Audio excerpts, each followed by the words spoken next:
Hola Mina. Setelah sebelumnya saya sudah membahas secara lengkap Black Clover chapter 384 versi ofisialnya. Di video kali ini saya akan membuat video reviewnya. Kita akan bahas apa saja hal yang menarik, mengecewakan, janggal, dan apapun itu yang bisa kita jadikan bahan diskusi. Oke, tanpa lama-lama lagi kita langsung masuk saja ke pembahasannya. Let's go.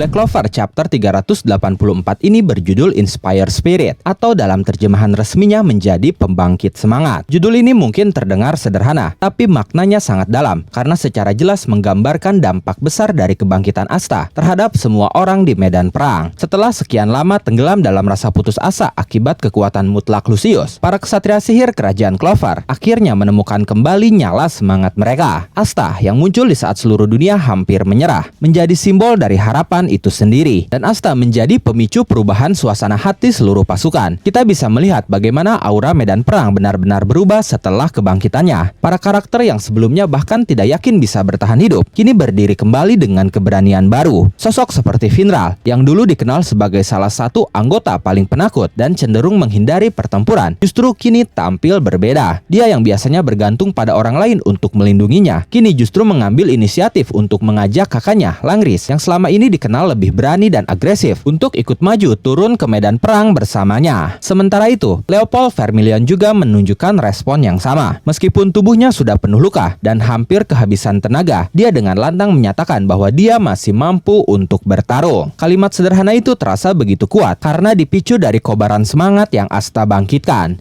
Di chapter ini pun ada momen yang sangat epik, tapi di sisi lain menurut saya mengecewakan juga, yaitu Noel yang mendapatkan anti sihir dari Asta dan memiliki form baru gabungan antara anti sihir dan Leviathan. Formnya ini jelas bagus dan tidak mengecewakan. Sosok Noel yang di form sebelumnya terlihat seperti seorang dewi, kini terlihat seperti seorang iblis. Ya, hal itu karena Noel mewarisi karakteristik iblis dalam form barunya itu. Hal yang paling mencolok selain seluruh warnanya yang hitam adalah mata dan taringnya. Matanya memiliki pupil yang tipis vertikal dan giginya persis seperti Asta saat masuk ke dalam mode Devil Union. Noel pun memiliki tanduk dan sayap hitam, lalu memiliki simbol khas yang sama seperti Asta, yaitu simbol Iblis League yang sering terpampang dalam armor Devil Union Asta, bahkan terpampang juga di ikat kepala Asta. Dalam bentuk ini Noel terlihat sangat kuat dan cepat, tapi ada yang mengecewakan, bukan dari form dan kekuatannya, tapi musuh yang dihadapinya. Dengan kekuatan yang epik itu, kenapa Noel hanya dijadikan sebagai pembantu Asta untuk menyingkirkan sesuatu yang remeh? Saat itu Noel hanya menghadapi 3 malaikat tak berkaki saja, yang seharusnya bisa dia kalahkan bahkan tanpa bantuan dari anti sihir sekalipun. Sayang sekali kekuatan Noel ini menjadi sia-sia. Menurut saya Noel dalam kekuatan anti sihirnya ini bahkan bisa mengimbangi Asier Silva dalam bentuk paladin terakhirnya, dan bahkan dia bisa mengalahkannya juga. Tapi Tabata sejauh 3 chapter ini tidak memberikan Noel panggung yang lebih besar lagi. Dia bahkan menghilang setelah menghadapi malaikat tak berkaki. Memang sejauh ini musuh kuat yang masih bertahan hanya tinggal Morris dan juga Lucius. Jadi mungkin Tabata bingung Noel harus diberi panggung di mana. Karena jika dia membantu melawan Morris, itu akan menodai misi balas dendam para pasukan kerajaan Diamond. Atau jika dia membantu Asta dan Yuno, itu akan menodai rivalitas keduanya. Tapi saya pribadi sangat ingin melihat Noel membantu Asta dan Yuno melawan Lucius. Karena mau bagaimanapun, Noel sudah menjadi salah satu dari 3 karakter terkuat di generasinya bersama Asta dan Yuno. Ya, mungkin jika itu terjadi akan terkesan seperti serial Naruto, di mana Naruto, Sasuke, dan Sakura bertarung bersama menghadapi musuh terakhir mereka, yaitu Kaguya. Tapi momen itu akan sangat epik. Setidaknya Noel seharusnya bisa memberikan dorongan terakhir saat Asta dan Yuno akan menghabisi Lucius. Selain itu di chapter 384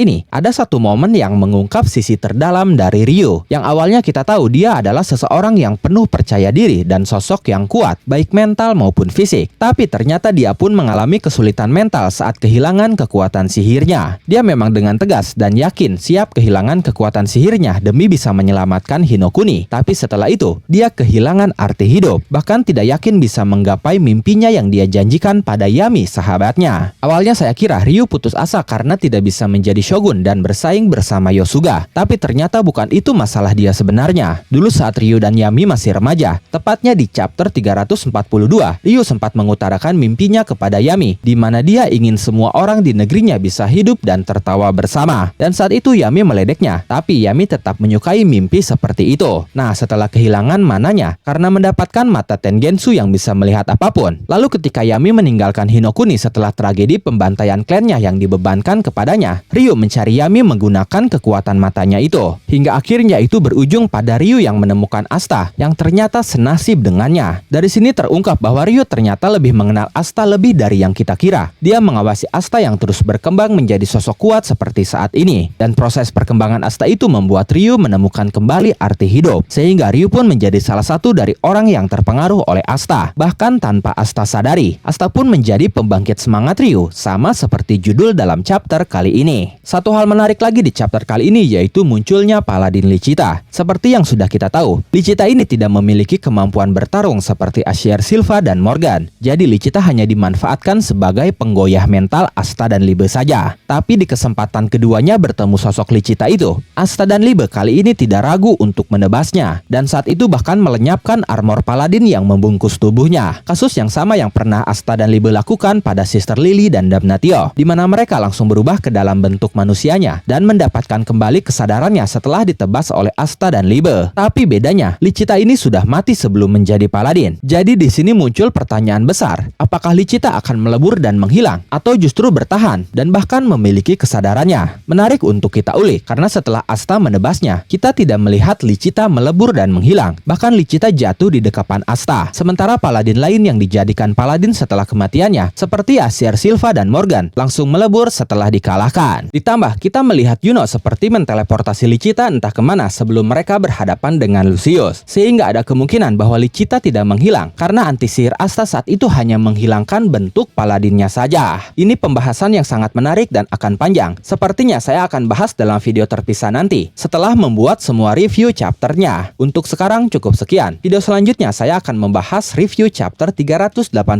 Lalu setelahnya akan membahas review chapter 386. Oke, bagaimana menurut kalian? Jika kalian memiliki pendapat, asumsi, spekulasi, dan bahkan teori, kalian bisa tuliskan semuanya di kolom komentar. Oke, terima kasih sudah menonton video ini sampai akhir. Mohon maaf jika ada kesalahan dalam narasi maupun dalam terjemahan dan penyebutan istilah asing. Tetap nantikan konten Black Clover dan konten menarik lainnya hanya di Animangatik. Kali lagi terima kasih dan sampai jumpa di video selanjutnya.